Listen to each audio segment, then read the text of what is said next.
This is a Fox News alert. Welcome to Washington. We are learning tonight that the cyber theft of information of federal employees was far worse than the Obama administration has acknowledged.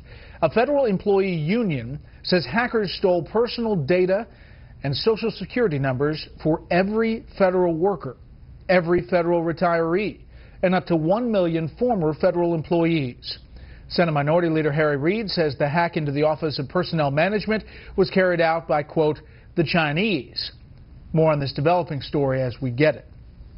There are rumblings in this town tonight about just what President Obama might be willing to do to step up the so far unsuccessful campaign against ISIS terrorists in Iraq.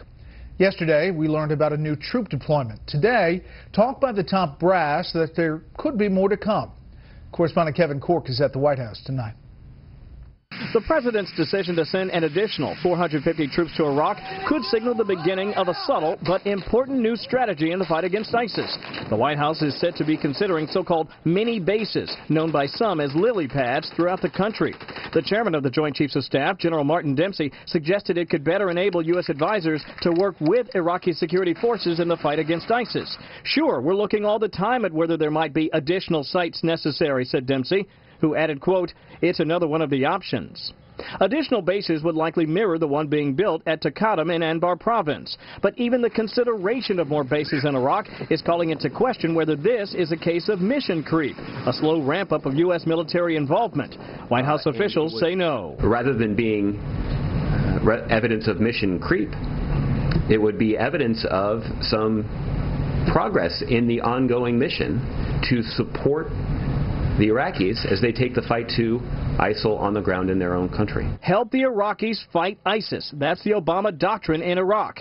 But given the spread of ISIS, critics argue the president's plan has failed, and adding a few more troops won't do much. I think it's a step, but the truth is half measures taken too late are not going to make a difference, and that's what this is. It's a good start, but he's going to need to stand up and say, look, here's going to be the strategy that's going to wipe him out. So how long will the White House maintain its current posture? Some of the president's top military advisors say regardless of TAC, this will be a long fight. We said that this is going to take a long time. This is not a 3-5 year, the president said 5 years, I think is what he said originally. It's a 3 to 5, 7, 10-year problem. A potential 10-year problem that the White House insists can be engaged without wholesale changes in the level of U.S. personnel on the ground. General Odierno, again, based on his own personal experience and expertise, has a lot of credibility when talking about these issues. But the best way I can describe to you the president's position is what he said. This latest White House strategy is designed in part to get more Sunni Iraqis to be in part involved in the fight against ISIS, but that has been a decidedly tough sell thus far. Brett? Kevin Corke live on the North Lawn. Kevin, thank you. A 17-year-old Northern Virginia honors student is facing 15 years in prison tonight for helping another teen travel to Syria to join ISIS. Ali Shukri Amin pleaded guilty to terrorism charges today. He also admitted using Twitter to encourage ISIS and its supporters. The number of cases brought against ISIS suspects on U.S. soil now stands at 50. An American war hero is facing court-martial over speaking out about a lack of a coherent plan to get American hostages out of the Middle East. National security correspondent Jennifer Griffin has the story tonight from the Pentagon. Good evening, Jennifer. Good evening, Brett. Lieutenant Colonel Jason Amarine is a decorated Green Beret. In 2010, General John Campbell asked him to look for ways to bring Sergeant Bo Bergdahl home when Army commanders realized there was no coherent plan to do so.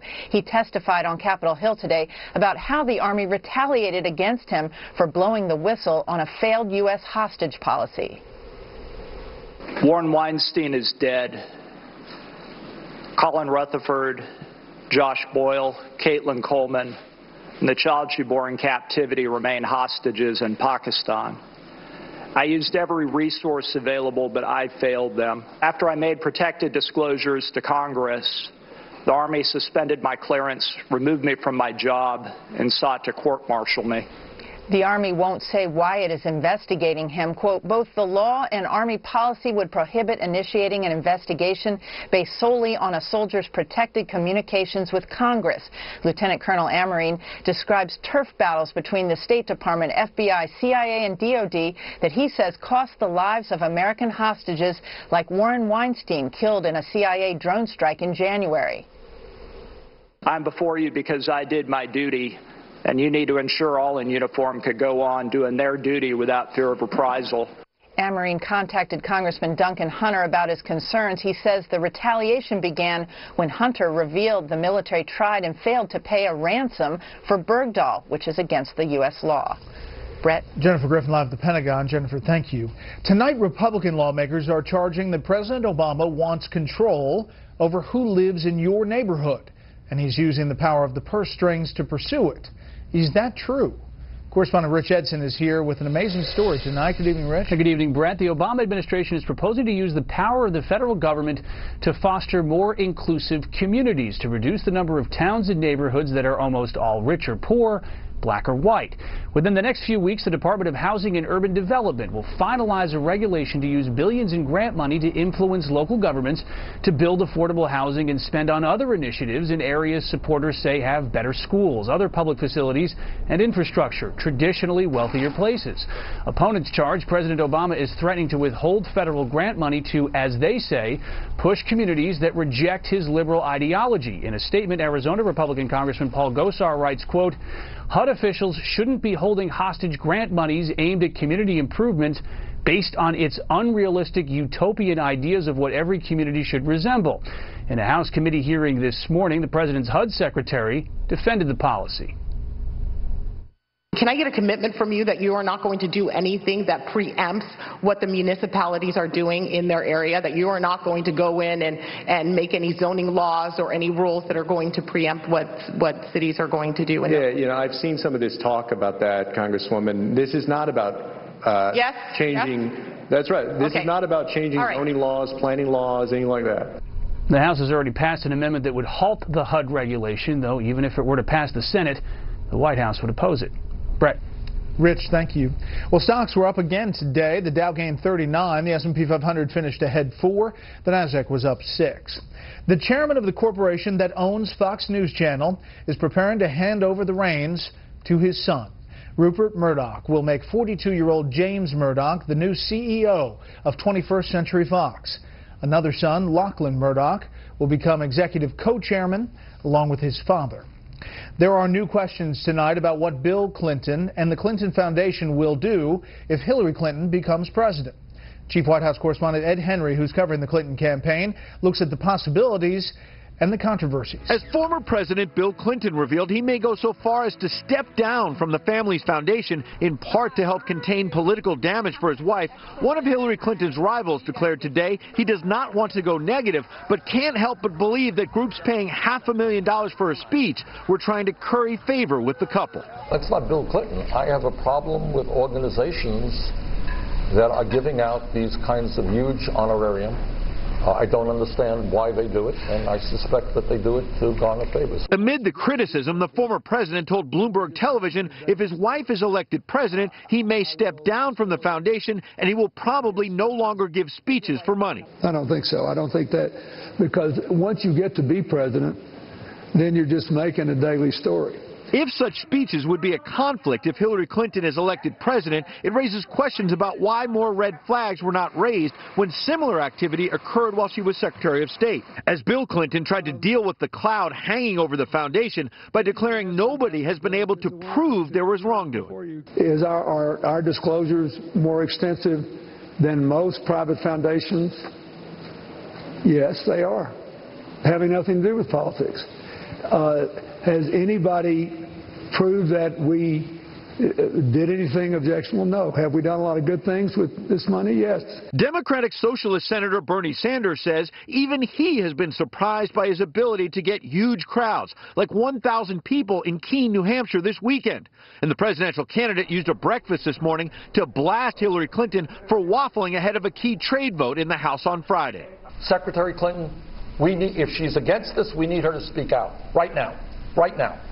And I don't understand how any candidate, Democrat, Republican, is not speaking out on that issue.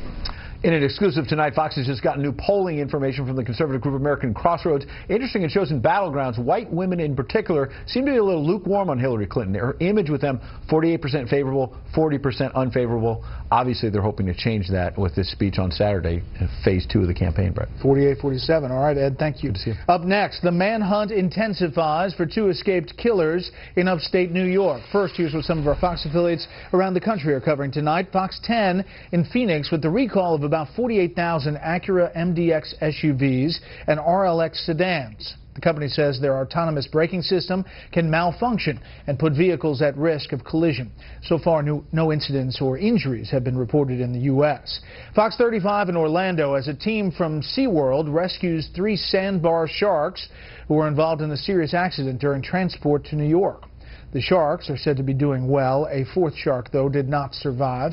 This is a live look at Sacramento from our affiliate out in California, Fox 40. The big story there tonight is a pregnant mom who tried to suck rattlesnake venom from her young son's foot. The boy was bitten while walking along a trail. He's fine, and the venom did not spread to the mom or the unborn child. However, officials say sucking the venom out of a snake bite is not advisable. That's tonight's live look outside the Beltway from Special Report. We'll be right back.